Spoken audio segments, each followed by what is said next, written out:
এই দৃশ্য দৰ্শকক দেখুৱাই আছো এক্সক্লুচিভ দৃশ্য মহানগৰী বেতকুচিস্থিত টাৰ্মিনেলৰ সমীপত তেল চুৰি চক্ৰ এটা টাৰ্মিনেলৰ পৰা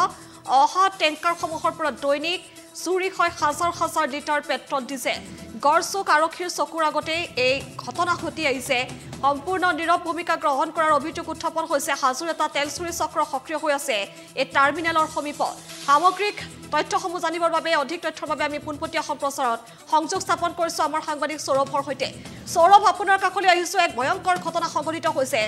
এটা তেল চুৰি চক্ৰ সক্ৰিয় হৈ পৰিছে আৰক্ষীৰ চকুৰ সন্মুখতে এনে ভয়ংকৰ কাণ্ড সংঘটিত হৈছে কিন্তু সম্পূৰ্ণ নীৰৱ ভূমিকা গ্ৰহণ কৰিছে গড়চুক আৰক্ষীয়ে এই মুহূৰ্তত সামগ্ৰিক পৰিৱেশ দেখুৱাওক বৰ্তমান আৰক্ষীৰ ভাষ্য কেনেধৰণৰ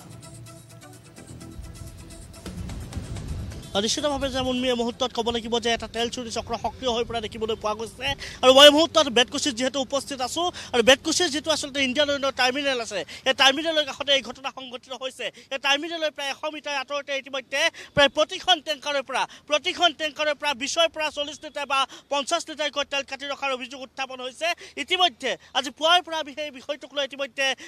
ধাৰাবাহিকভাৱে অভিযান চলাইছিলোঁ সেই স্থানত আহি আমি পুৱাৰ ভাগতেই উপস্থিত হৈছিলোঁ যিহেতু আজি শনিবাৰৰ দিন আৰু শনিবাৰৰ দিনটোতে আগৰ পৰা এটা অভিযোগ আছিলে যে ইয়াত যথেষ্ট তেল কটা হয় প্ৰতিখন টেংকাৰৰ পৰা আচলতে তেল কাটি ৰখা হয় বুলি অভিযোগ উত্থাপন হৈছিলে আৰু তাৰ পিছতে আমি এই দিনটোত পুৱাৰ ভাগতে আহি উপস্থিত হৈছিলোঁ আৰু সমগ্ৰ বিষয়টো আমি প্ৰতি মুহূৰ্ততে তদাৰক কৰিবলৈ চেষ্টা কৰিছিলোঁ মই ভিডিঅ' জাৰ্নেলিষ্ট মোৰ প্ৰভাত আছোঁ যদি সম্ভৱ হয় কিছু দূৰত ঠিক 100 মিটাৰ আঁতৰতে আছে টাৰ্মিনেলটো ইণ্ডিয়ান অইলৰ টাৰ্মিনেলটো আছে আৰু 100 মিটাৰ কাষতেই 100 মিটাৰ আঁতৰতে আছে এইটো নিৰ্মীয়মান অৱস্থাত থকা এটা পাহাৰুপা অট্টালিকা নিৰ্মীয়মান অৱস্থাত থকা এটা পাহাৰুপা অট্টালিকা আছে আৰু এই অট্টালিকাটোৰ কাষতেই এতিয়া আচলতে তেল কাটি ৰখাৰ অভিযোগ উত্থাপন হৈছে প্ৰতিখন টেংকাৰৰ পৰা আচলতে তেল কাটি ৰখাৰ অভিযোগ উত্থাপন হৈছে আৰু সমগ্ৰ দৃশ্যাংশ আমাৰ ইতিমধ্যে বন্দী হৈছে যিহেতু এখন টেংকাৰৰ পৰা আচলতে 40 লিটাৰকৈ তেল কাটি ৰখাৰ এটা দৃশ্যাংশ আমাৰ কেমেৰাত বন্দী হৈছিলে আৰু কেমেৰাত বন্দী হোৱাৰ পিছতেই সেই 40 লিটাৰকৈ তেল ইতিমধ্যে এখন বেটাৰী ৰিক্সা চালিত এখন বাহনত ইতিমধ্যে ISBT লৈ যোৱা সেই তেওঁলোকে আচলতে লৈ যোৱাৰ চেষ্টা অব্যাহত ৰাখিছিলে এজন ব্যক্তি এইখন টমটমতে ইতিমধ্যে লৈ যোৱা হৈছিলে যে কলৈ লৈ যোৱা আচলতে তেলটো কলৈ নিয়া হৈছিলে বালাজী মন্দিৰৰ ইফালে আছোঁ আপোনাৰ তেলটো কলৈ নিয়া হৈছিলে আপোনাৰ গাড়ীত যিটো তেল আছে তেলটো কলৈ নিয়া চুক্তি হৈছিলে মই ISBTৰ কথা কৈছোঁ কিমান টকাৰ দৰ দাম হৈছিলে 50 টকা ইয়াৰ আগতো আপুনি তেল লৈছে চাগে নাই লোৱা নাই দিয়া কিমান লিটাৰ তেল লৈছিল আজি ইয়াত কিমান লিটাৰ কে লিটাৰ কোৱালি কৈছে যে দুটা দাম ল'ম দুটা দাম দুটা দামত আপোনাক ISBT লৈ যাবলৈ কৈছে যেহেতু আপুনি ISBT আন্ডাৰতে যেতে টমটম চলাই আছে এইটো লাইনত চলাও অবৈধ হয় আপুনি জানে নে নাজানে না এনেকুৱা নাজানো খালি কৈছে ISBT দুটাম তেল লৈ যাব লাগে পেটি সৰু সৰু দাম কোৱা মানুহজন কোন আছিল কোৱা মানুহজন মানে এতিয়া ইয়াতে হেৰাই গ'ল আপোনালোকে অহাৰ লগে লগে মই দেখাই দিলোঁ যে আপোনাক হেৰাই গ'ল নামটো কি আছিল মোৰ নাম আব্দুল হালিম যদি সম্ভৱ হয় মই দৃশ্যাংশটো দেখুৱাইছোঁ যিহেতু ইয়াত বহুকেইটা দাম ইতিমধ্যে থোৱা হৈছে কিন্তু তলৰ যি দুটা দাম আছে সেই দাম দুটা আচলতে এখন টেংকাৰৰ পৰা নমাই ৰখা হৈছে সেই টেংকাৰখনৰ পৰা আচলতে নমাই ৰাখি এইখন বেটেৰী ৰিক্সা বাহনেৰে আচলতে লৈ যোৱা হৈছিলে এইখন বাহনেৰে ISBT লৈ যোৱা চুক্তি হৈছিলে 50 টকাৰ দৰত আচলতে এই টমটম বাহনখনেৰে আচলতে ISBT লৈ যোৱাৰ তেওঁলোকে চুক্তিবদ্ধ হৈছিলে আৰু তাৰপিছতে সেই সমগ্ৰ বিষয়টো আমি কেমেৰাত বন্দী কৰিছিলোঁ আৰু কেমেৰাত বন্দী হোৱাৰ পিছতে আচলতে দেখিবলৈ পোৱা গৈছে কেমেৰাত বন্দী হোৱাৰ পিছতে সেই চোৰাং চক্ৰটো যিসকল লোক আচলতে তাত জড়িত হৈ আছিলে সেই চোৰাং চক্ৰটো তাৰ পৰা পলাই যোৱাৰ এটা অভিযোগ উত্থাপন হৈছে তাৰ পৰা পলাই যোৱাৰ দৃশ্যাংশ ইতিমধ্যে আমাৰ কেমেৰাত বন্দী হোৱা দেখিবলৈ পাইছোঁ আৰু তাৰপিছতে আমি দেখুৱাইছোঁ যিটো এইটো অট্টালিকা এইটো এটা নিম্নমান অৱস্থাত থকা এটা পাহাৰুপা অট্টালিকা এই অট্টালিকাটোৰ কাষতে আচলতে তেল কটা হয় মই যিখিনি ঠাইত আচলতে উপস্থিত আছোঁ যদি কেমেৰা সম্ভৱ হয় ইয়াত আচলতে এইখিনি ঠাইতে তেল কটাৰ অভিযোগ উত্থাপন হৈছে আৰু যোনখিনি ঠাইত তেওঁলোকে তেল ৰাখে মই সমগ্ৰ দৃশ্যাংশটো আপোনালোকক দেখুৱাইছোঁ এটা ষ্ট্ৰিং অপাৰেশ্যন চলোৱা হৈছিলে আৰু এই অংশটোতে আচলতে এই ঠাইতে ইতিমধ্যে তেলৰ বহুকেইটা দাম ইতিমধ্যে উদ্ধাৰ কৰিছে গড়চুক আৰক্ষী আহিছে গড়চুক আৰক্ষীক ইতিমধ্যে খবৰ দিয়া হৈছিলে গড়চুক আৰক্ষীক খবৰ দিয়াৰ পিছতে এই দামসমূহ তেওঁলোকে উদ্ধাৰ কৰিছে কিন্তু প্ৰশ্ন উত্থাপন হৈছে যে গড়চুক আৰক্ষীৰ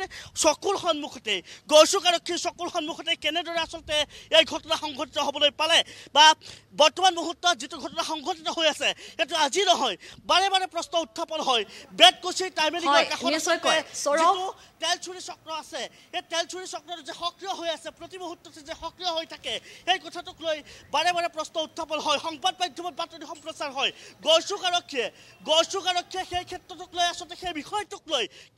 কিয় আচলতে নিমাল হৈ থাকে গড়চুক আৰক্ষীয়ে তাৰ কিবা অংশ লাভ কৰে নেকি তাক লৈ কিন্তু আজিৰ দিনত প্ৰশ্ন উত্থাপন হৈছে যিহেতু মই আপোনালোকক ইতিমধ্যে ধাৰাবাহিকভাৱে দেখুৱাইছোঁ যিহেতু 100 মিটাৰৰ টাইমিনিঙৰ 100 মিটাৰৰ ডাঠিতে ইতিমধ্যে তেল কটা হয় এইটো হৈছে নিম্নমান অৱস্থাত থকা এটা প্ৰাসাদু আৰু এই অট্টালিকাটোৰ তলতে এতিয়া প্ৰতিটো দাম্পতি এতিয়া প্ৰায় 20 লিটাৰ 40 লিটাৰকৈ প্ৰতিখন টেংকাৰৰ পৰা তেল কটা হয় আমি ইতিমধ্যে ধাৰাবাহিকভাৱে আপোনালোকক দেখুৱাইছোঁ যিহেতু প্ৰতিটো পেট্ৰল পাম্পলৈ প্ৰতিটো ইণ্ডিয়ান অইলৰ পেট্ৰল পাম্পলৈ এই বেতকুছিৰ এইটো টাইমিনিঙৰ পৰা ইতিমধ্যে তেল সৰবৰাহ হয় তেল আচলতে লৈ যোৱা হয় কিন্তু সঁচা অৰ্থত তেওঁলোকে যিটো পৰিমাণৰ তেল নিয়ে সিমান পৰিমাণৰ তেল তেওঁলোকে পায় নে নাপায় সেইটো কিন্তু এটা ডাঙৰ প্ৰশ্ন যিহেতু প্ৰতিখন টেংকাৰৰ পৰা মই বাৰে বাৰে কৈছোঁ প্ৰতিখন টেংকাৰৰ পৰা 40 পৰা 50 লিটাৰকৈ তেল তেওঁলোকে কাটি ৰাখে আৰু এই চোৰাং চক্ৰটো তাত জড়িত হৈ আছে হাজোৰ এটা চোৰাং চক্ৰ সৌৰভ যেহেতু আপুনি স্ট্ৰিং অপাৰেশ্যনৰ জৰিয়তে সমগ্ৰ তথ্যসমূহ সংগ্ৰহ কৰিছিল দ্য নিউজ প্লাছৰ এক্সক্লুচিভ প্ৰতিবেদন আমি দৰ্শকক ইতিমধ্যে দেখুৱাই আছোঁ সমান্তৰালকৈ আপুনি যিহেতু এই বাতৰি সংগ্ৰহ কৰিবলৈ যাওঁতে আমি কিছু দৃশ্য দৰ্শকক দেখুৱাই আছোঁ আৰক্ষীয়ে যিহেতু এই সমগ্ৰ ঘটনা অৱগত হোৱাৰ পাছত তেল চুৰি চক্ৰটো উৎখাত কৰাত এক প্ৰকাৰ ব্যৰ্থ হৈছে যদিও সেই ঘাটিটো উৎখাত কৰিবলৈ সক্ষম হোৱা বুলিও এক প্ৰকাৰ মন্তব্য প্ৰকাশ কৰিছে গতিকে আপোনাৰ পৰা আমি জানিব বিচাৰিছোঁ এই যি চক্ৰটো হাজোৰ বুলি শেহতীয়া তথ্য আহিছে এই চক্ৰটোৱে আন্তঃৰাষ্ট্ৰীয় তেল চুৰি চক্ৰৰ সৈতে কিবা যোগসূত্ৰ স্থাপন কৰা কিবা তথ্য লাভ কৰিছে নেকি আৰক্ষীয়ে সৌৰভ নিশ্চিতভাৱে যে মুন্মী এটা গুৰুত্বপূৰ্ণ প্ৰশ্ন আপুনি যিহেতু উত্থাপন কৰিছে যে অভিযোগটো আহিছে শেহতীয়াকৈ এটা অভিযোগ আহিছে যে হাজোৰ এটা চোৰাংচোৱা এটা তেল চুৰি চক্ৰ এই সমগ্ৰ নেক্সাছটো এই সমগ্ৰ ঘটনাটোৰ সৈতে জড়িত হৈ আছে আৰু এই সমগ্ৰ ঘটনাটো হাজোৰ এটা তেল চুৰি চক্ৰই চলাই আছে সেই কথাটো নিশ্চিত বুলি ইতিমধ্যে ক'ব পাৰি কিন্তু এটা কথা ইয়াৰ মাজত জড়িত হৈ আছে যে ইণ্টাৰনেশ্যনেল তেল চুৰি চক্ৰ ইণ্টাৰনেশ্যনেল যিসকল তেল চুৰি চক্ৰ আছে সেই তেল চুৰি চক্ৰটোৰ সৈতে এই চক্ৰটোৰ কিবা যোগসূত্ৰ আছে নেকি সেই বিষয়ে এতিয়া প্ৰশ্ন উত্থাপন হৈছে যেহেতু ঠায়ে ঠায়ে বেতকুছি সমান্তৰালকৈ পল্টন বজাৰ ৰেলৱে ষ্টেচন সমান্তৰালকৈ আৰু বহুকেইটা ৰেলৱে ষ্টেচনৰ ইতিমধ্যে তেল চুৰি চক্ৰ সক্ৰিয় হৈ থাকে হয়তো এই আচলতে হাজোৰ যিটো তেল চুৰি চক্ৰ বেতকুছিৰ পৰা আচলতে যিটো নেক্সাছ চলাই সেই নেক্সাছটো যে আচলতে ইণ্টাৰনেশ্যনেল তেল চুৰি চক্ৰটোৰ সৈতে যে জড়িত নাথাকিব তাৰ কোনো যিহেতু তথ্য ক'ব নোৱাৰি আৰু সকলোতকৈ গুৰুত্বপূৰ্ণ কথাটো হৈছে যে এদিন নহয় প্ৰতিদিনাই হাজাৰ লিটাৰ তেল ইতিমধ্যে এই তেল চুৰি চক্ৰটোৱে আচলতে কৰ্তন কৰে প্ৰতিখন টেংকাৰৰ পৰা সেই কথাটো নিশ্চিত আৰু প্ৰতিখন টেংকাৰৰ পৰা যদি 50 লিটাৰকৈ তেল ইতিমধ্যে তেওঁলোকে কৰ্তন কৰে তেনেহ'লে আপোনালোকে ভাবক বা দৰ্শকসকলে নিজে অনুমান কৰক যিহেতু 100খনকৈ টেংকাৰো যদি ইয়াৰ পৰা প্ৰতিদিনে ওলাই যায় প্ৰতিখন টেংকাৰৰ পৰা যদি 50 লিটাৰকৈ তেল কাটে তেনেহ'লে কিমান তেল হ'ব পাৰে বা এই তেলসমূহ আচলতে তেওঁলোকে ক'ত বিক্ৰী কৰে এই তেলসমূহ তেওঁলোকে ক'লৈ লৈ যায় ক'ত ষ্টক কৰে সেইটো এটা ডাঙৰ নেক্সাছৰ লগত হয় নিশ্চয়কৈ এটা বৃহৎ তেল চুৰি চক্ৰ সক্ৰিয় হৈ পৰিছে গুৱাহাটী মহানগৰীত যি সময়ত দুৰ্নীতিৰ বিৰুদ্ধে তৎপৰ হৈছে তেনে সময়ত আৰক্ষী প্ৰশাসনৰ এনেধৰণৰ ভূমিকাক লৈ এতিয়া বিভিন্ন মহলত প্ৰতিক্ৰিয়াৰ সৃষ্টি হৈছে সৌৰভ আপুনি সামগ্ৰিক দৃশ্যসমূহ দেখুৱাই আছে এনেসমূহ দৃশ্য দেখাৰ পাছত এতিয়া মহানগৰীৰ বিভিন্ন প্ৰান্তত যথেষ্ট প্ৰতিক্ৰিয়াৰ সৃষ্টি হৈছে গতিকে আপোনাৰ পৰা জানিব বিচাৰিম শেহতীয়াকৈ এই যি আচলতে নেক্সাছ গঢ় লৈ উঠিছে এটা বৃহৎ তেল চুৰি চক্ৰ আন্তঃৰাষ্ট্ৰীয় তেল চুৰি চক্ৰৰ সৈতে যোগসূত্ৰ স্থাপন কৰাৰো কিছু ভয়ংকৰ অভিযোগ উত্থাপন হৈ আহিছে গতিকে স্থানীয় যিসকল প্ৰতিবেশী আছে তেওঁলোকে হয়তো সেই দৃশ্যসমূহ দেখিছে যোৱা কিছুদিন ধৰি তেওঁলোকে এই চক্ৰটোৱে এনেদৰে তেলসমূহ বিভিন্ন প্ৰান্তলৈ নি তেওঁলোকে বিক্ৰী কৰি আহিছে গতিকে ইয়াত আৰক্ষীৰো কিবা অংক আছে নেকি ধনৰ লেনদেনৰ কিবা অংক থাকিব পাৰে নেকি নিশ্চিতভাৱে মই বাৰে বাৰে কৈছোঁ যে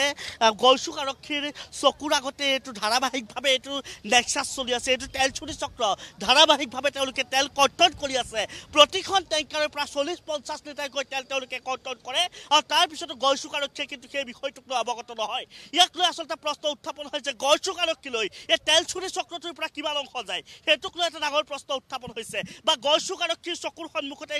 এই ঘটনা গড়চুক আৰক্ষীয়ে আচলতে প্ৰথমে কিয় দৃষ্টিগোচৰ দৃষ্টিগোচৰ হোৱা নাছিলে গড়চুক আৰক্ষী ইয়াৰ লগত কিবা মিলা মিছা আছে নেকি এই তেল চুৰি চক্ৰটোৰ সৈতে গড়চুক আৰক্ষী আচলতে কিবা মিলা মিছা কৰি তেওঁলোকে সেই চক্ৰ চলাই যাবলৈ তেওঁলোকে কিবা পাৰমিশ্যন দিছে নেকি তাক লৈ প্ৰশ্ন উত্থাপন হৈছে যিহেতু আজি আমি ষ্ট্ৰিং অপাৰেশ্যন চলোৱাৰ পিছত আমি গড়চুক আৰক্ষীক প্ৰথমে খবৰ দিছিলোঁ আৰু গড়চুক আৰক্ষীক খবৰ দিয়াৰ পিছতহে আহি উপস্থিত হৈছে তেওঁলোকে আচলতে আগতে নাজানিছিল নেকি যে ইয়াত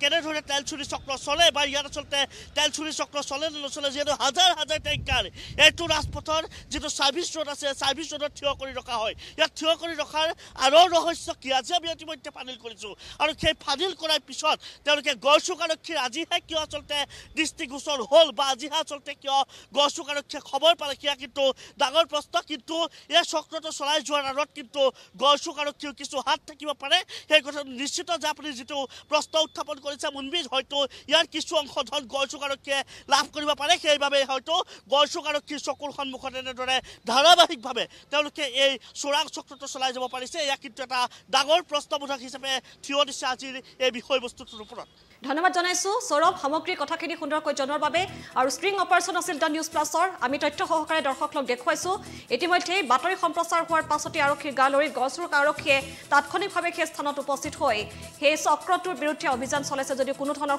সূত্ৰ পোৱা নাই যেটো আৰক্ষীৰ চকুত ধুলি দি তেওঁলোকে পলায়ন কৰিছে কিন্তু ঘাটিটো উৎখাত কৰিবলৈ সক্ষম হৈছে আৰু সৰ্বত্ৰে যথেষ্ট প্ৰতিক্ৰিয়াৰ সৃষ্টি হৈছে